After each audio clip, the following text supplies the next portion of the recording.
In a tweet on Wednesday, CEO Jack Dorsey said, quote, "We believe political message reach should be earned, not bought."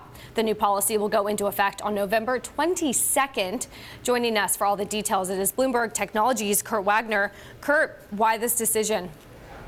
I think the timing is unique in that Facebook literally announced earnings at the exact same time, and here Twitter is basically rolling out a policy that is very counter to the one that Facebook had. I mean, listen, we've been talking about this a lot over the last couple months, which is what are these companies going to do heading into 2020? Are they going to allow politicians to essentially pay to promote falsehoods on their platform?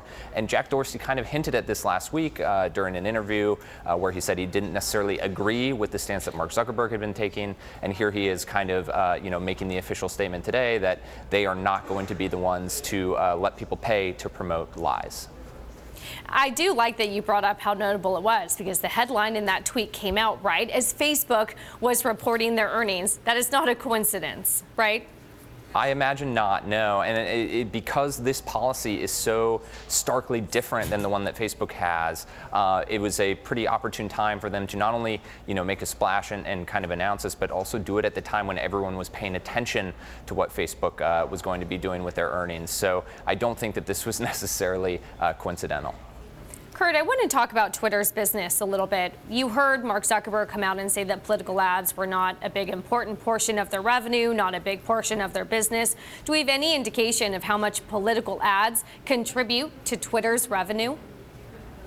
We do. Actually, we just heard from Twitter executives a week ago on their own earnings call, and they said that during the 2018 midterms, they brought in about $3 million in revenue from political ads. So that is a very, very small percentage, pretty much non-existent part of Twitter's business, And so it's kind of an easy thing for them to do. Not only are they taking a stand, Jack Dorsey obviously believes this is kind of a moral or symbolic stand about free speech, but it's also not really going to hurt them at all financially. So it's a pretty easy decision when you think about it that way. Well, not hurting them financially. So then how does this help or hurt their overall appearance with regulators? Because Twitter really had been staying out of the eyes of regulators. So coming out with this, what does this change in the eye of regulators? I don't know if it changes as much at all for Twitter, because as you pointed out, they weren't really part of a lot of these discussions. What it might do, though, is it might apply some extra pressure to Facebook, because now all of a sudden you have one of their chief rivals when it comes to not only advertising, but just kind of these free speech debates coming out and taking a very different stance. All of a sudden people might say, well, hey, if Twitter is willing to do this, or if it's going to work on Twitter, why can't it work on Facebook?